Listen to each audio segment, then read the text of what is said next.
మాది అమరవీరుల కుటుంబము. నా పేరు బాల్య పూలమ్మ, నా భర్త బాల్య కుమరయ్య అమరుడు. మాది స్టేషన్ కన్పూర్ పక్కన పామ్నూరు విలేజ్, మాది జనగాం జిల్లా. నాది ఇప్పుడు డిసెంబర్ 2009లో నా భర్త చనిపోయిండు. ఇప్పటి వరకు కూడా నాకు ఎటువంటి సహాయము ఈ టీఆర్ఎస్ ప్రభుత్వంలో అందలేదు, ఇప్పుడు కాంగ్రెస్ ప్రభుత్వంలో అందలేదు.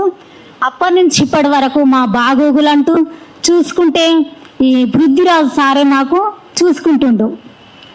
ప్రతి మా కుటుంబంలో ఏ సమస్య వచ్చినా కూడా పరామర్శిస్తూ మరి పృథ్వీరాజు సారే మాకు సహకరిస్తూ మరి బాగోగులంటూ ఇప్పటి వరకు చూసుకుంటాడు. డిసెంబర్ 2009 నుంచి ఇప్పటి వరకు మరి ఏ నా కొడుకు కూడా మా కుటుంబాలను విచారించలేదు. మరి టీఆర్ఎస్ ప్రభుత్వం ఉన్నప్పుడు కూడా మరి కొద్ది 600 మందికి 570 మందికి 60 మందికో ఇచ్చి చేతులు దులుపుకొని 1200 మందికి మేము మరి ఆర్థిక సహాయం అందించినాము. ఆ కుటుంబాల వాళ్ళకి మేము ఆదుకున్నామని టీఆర్ఎస్ ప్రభుత్వం, కేసీఆర్ ప్రభుత్వం చెప్పుకున్నారు. కానీ అది కరెక్ట్ కాదు. ఇప్పుడు మరి కాంగ్రెస్ ప్రభుత్వం కూడా మేము గెలవంగానే మేము 6 గ్యారంటీలు అమలు చేసినాము. మరి అమరవీరుల కుటుంబాలను మేము ఫస్ట్ విడతలోనే నేను గెలవంగానే ఫస్ట్ మాట మేము కుటుంబాల వాళ్ళని ఆదుకుంటామని రేవంత్ రెడ్డి గారు మరి మాకు మాట ఇచ్చి ఇప్పటి వరకు కూడా 2.5 సంవత్సరాలు అయినా కూడా మమ్మల్ని ఇప్పటి వరకు పరామర్శించింది లేదు, మా కుటుంబాలను గుర్తు చేసింది లేదు. మరి మిగతా 600 కుటుంబాలు వాళ్ళని ఇప్పటి వరకు మరి నాకు తెలిసింది నేనే నిదర్శనం. ఎందుకంటే పృథ్వీరాజు సార్ గారు ఇప్పటి వరకు ఈ 1200 మందికి ఏదో విధంగా ఏ కుటుంబానికైనా ఏదో విధంగా ఈ 1200 మందికి సహాయం చేస్తూనే ఉన్నాడు. తన సాయశక్తిలా తన సొంత ఆస్తులు అమ్ముకొని కూడా ప్రతి ఒక్క కుటుంబానికి నాకు కిరాణా షాప్ పెట్టించిండు. చాలా మందికి అట్లా సహకరించిండు. కొందరికి అనారోగ్యంతో ఉంటే కూడా ఆపరేషన్లు చేయించిండు. ప్రతి కుటుంబానికి 1200 మందికి సహాయం చేస్తూనే ఉన్నాడు ఇప్పటి వరకు కూడా. అప్పుడు 69లో చనిపోయిన తొలి దశ ఉద్యమకారులకు కూడా వాళ్ళకు కూడా పింఛన్లు ఇప్పటి వరకు ఇస్తూనే ఉన్నాడు, పింఛన్ల రూపంలో. మరి ఈ ఇట్లా చేస్తూ ఉన్న సార్ గారి మీద ఇట్లా అబండాలు వేయడము మరి ఆంధ్ర పాలకులకు ఇది కరెక్ట్ కాదని నేను హెచ్చరిస్తుంది సభాముఖంగా. ఎందుకంటే మరి ఈ ఆంధ్ర పాలకులు మరి మా కుటుంబాల వాళ్ళకి ఏమైనా సహాయం చేసిండ్లా? తెలంగాణను దోసుకొని తిన్నది కాక తన్ని తరిమినాక కూడా ఇంకేమన్నా తెలంగాణ ప్రజల మీద ఎందుకు ఈ ఆరోపణలు చేస్తున్నారని నేను హెచ్చరిస్తున్నా. మరి తెలంగాణ నాయకుల మీద కానీ అధికారుల మీద కానీ మా చిన్నారుల నుంచి పెద్దల వరకు కానీ అధికారం ప్రతి ఒక్కరి మీద ఏ అబండాలు వేయడానికి మీకు హక్కు అధికారం కూడా లేదని హెచ్చరిస్తున్నా. ఎందుకంటే మీరు ఏమి చేసిండ్రు, మా కుటుంబాల వాళ్ళకి ఏం చేసిండ్రు, మీరు ఏం సహాయం చేసిండ్రు? 35 కోట్లు సహాయం చేసినాము తెలంగాణ ప్రభుత్వానికి అంటాడు. ఏది పవన్ కళ్యాణ్ గారు. మరి ఎవరికి ఇచ్చిండు అతను? ఎటుపోయినాయి ఆ డబ్బు? అది ఎక్కడి నుంచి వచ్చిన డబ్బు అనేది మాకు తెలియాలి. మా కుటుంబాల వాళ్ళకి ఏ ఒక్క పైసా కూడా సహాయం అందలేదు, ఈ ప్రభుత్వం కానీ అందలేదు. ఆంధ్ర పాలకులకు ఈ పృథ్వీరాజు సార్ను హెచ్చరించడానికి అన్నగారిని హెచ్చరించడానికి వాళ్ళకి ఏమో హక్కు ఉన్నదని నేను అడుగుతున్నా ఉన్నా.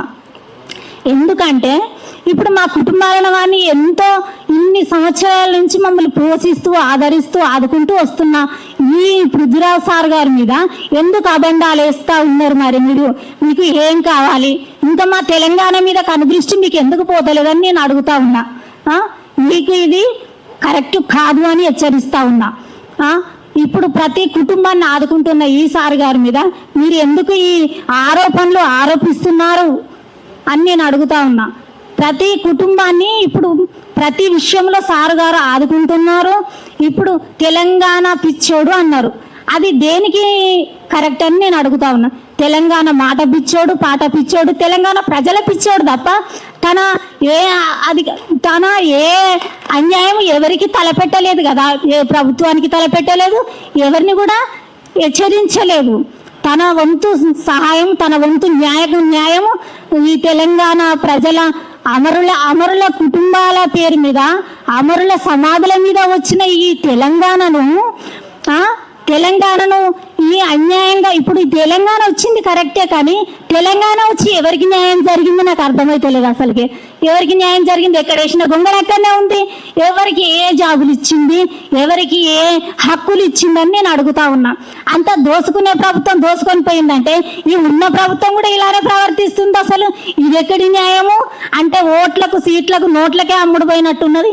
అంత సీట్లు ఓట్లే కావాలి, కానీ మరి ప్రభుత్వానికి ఏం న్యాయం చేయాలి, ప్రజలకి ఏం న్యాయం చేయాలి అని నిర్వర్తించి ఒక నిదానంగా నిదర్శంగా మరి ఒక సభాముఖంగా ఈ గుర్తింపలేనప్పుడు ఈ ప్రభుత్వం ఏం పరిపాలన చేస్తుందని నేను హెచ్చరిస్తా ఉన్నా.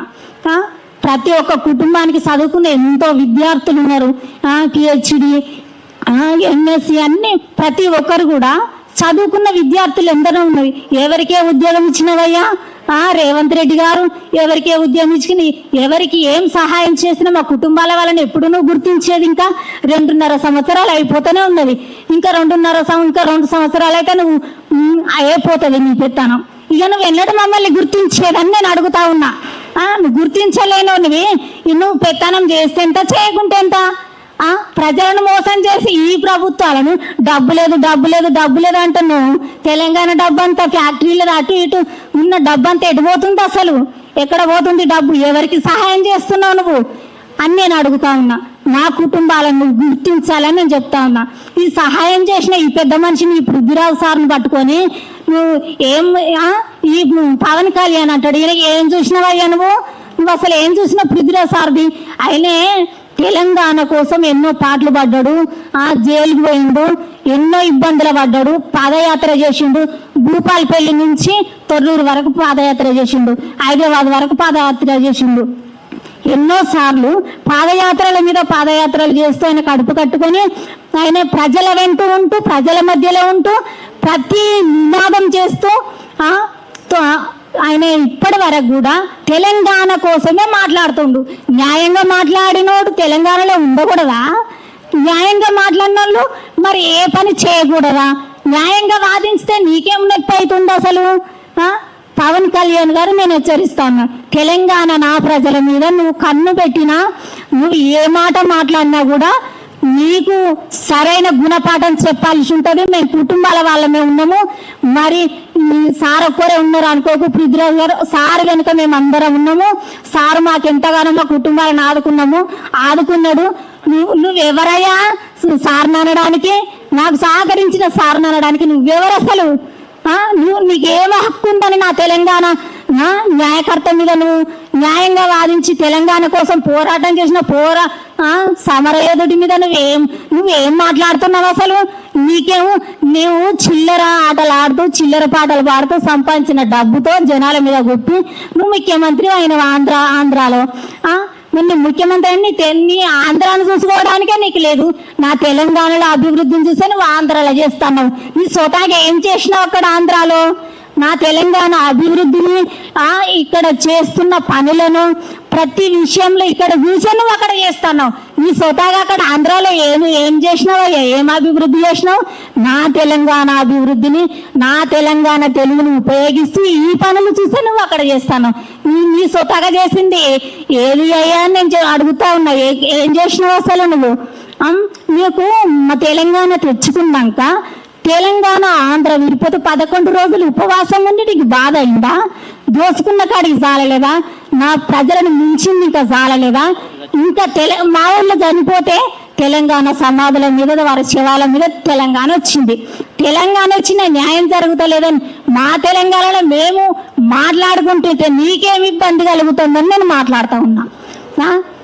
ఈ పవన్ కళ్యాణ్ గారు ప్రతి ఒక్క విషయంలో, ఏ విషయంలోనైనా నా తెలంగాణలో ఏం జరిగినా నువ్వేం మాట్లాడడానికి నీకు హక్కు లేదని నేను మాట్లాడుతూ ఉన్నా. ఇప్పుడు చంద్రబాబు గారు కూడా, నువ్వు అధికారం కోసము సొంత మామను చంపినోనివి, నువ్వు సీట్ ఎక్కినోనివి, నువ్వేం పెత్తనం చేస్తున్నావయ్యా? నువ్వేం మాట్లాడుతున్నావు? మీ ఇద్దరు కలిసి ఏం చేస్తున్నావు? ఎందుకు నా తెలంగాణలో చేసే ఈ అభివృద్ధిని చూసి మీరు చేసుకుంటారు.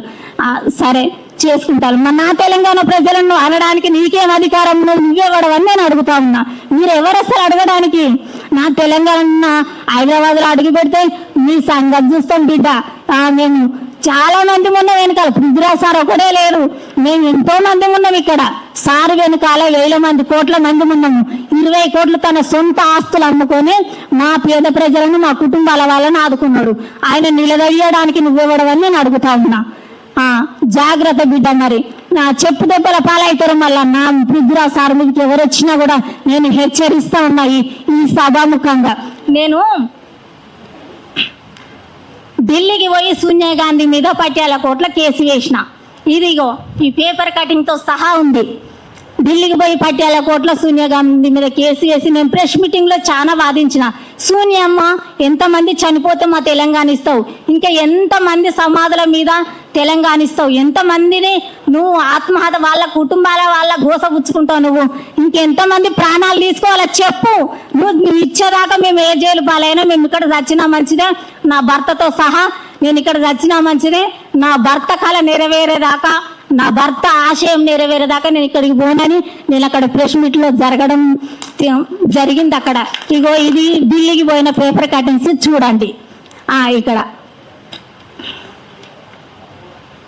నేను నా భర్త చనిపోయినప్పటికీ తెలంగాణ ఆశయం కొరకు నా భర్త ఆశయం నెరవేరాలి, తన కళ నెరవేరాలి, నా పేద కుటుంబాల వాళ్ళకు న్యాయం జరగాలి, నా కుటుంబాలకు న్యాయం జరగాలి, మా కుటుంబాలకు ఒక గుర్తింపు వస్తే చాలు మాకు. మా తెలంగాణ వచ్చినందుకు మరి చదువుకున్న ప్రతి ఒక్క యవనస్తులకు నా తెలంగాణ బిడ్డలకు ఉద్యోగం వస్తుంది కావచ్చు అని నేను ఢిల్లీ దాకా వెళ్ళడం జరిగింది. నేను మాట్లాడని ప్రెస్ మీటింగ్ అంటూ లేదు, నేను మాట్లాడని అసలు న్యూస్ అంటూ లేదు, నేను మాట్లాడని TV9 అంటూ లేదు.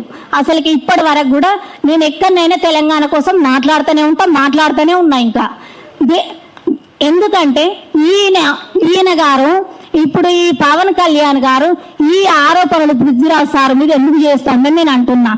ఈయన దొంగ నా కొడుకులు, ఈయన గులాంగిరి చేసే సొత్తులు మరి సారు మీద ఎన్నో బండాలు వేస్తారు.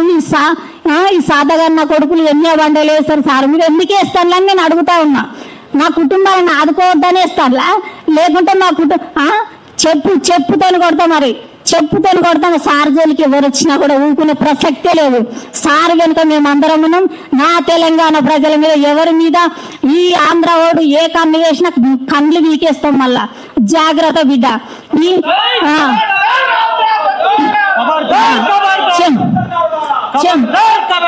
చెప్పుతోని కొట్టడం జరుగుతుంది, ఖచ్చితంగా చెప్పుతోని కొట్టడం జరుగుతుంది. నా తెలంగాణ ప్రజల మీదకి వచ్చినా, నా తెలంగాణ వచ్చినా జరుగుతుంది ఖచ్చితంగా. నా తెలంగాణ ప్రజల మీదకి రావడానికి హక్కు లేదు, అసలుకే లేదు. పవన్ కళ్యాణ్కి లేదు, మరి ఎవరికి లేదని నేను ఆంధ్ర పాలకులకు ఇక్కడికి రావడానికి హక్కు లేదని నేను హెచ్చరిస్తా ఉన్నా. ఇంకెవరి మీద కూడా ఇటువంటి ఆరోపణలు వేసిన దొంగ నా కొడుకులను చెప్పులతోని తండుతామని హెచ్చరిస్తా ఉన్నా నేను. ఇగో ఈ దొంగ నా కొడుకులు చెప్పుతోని ఖచ్చితంగా తన్నడం జరుగుతుంది.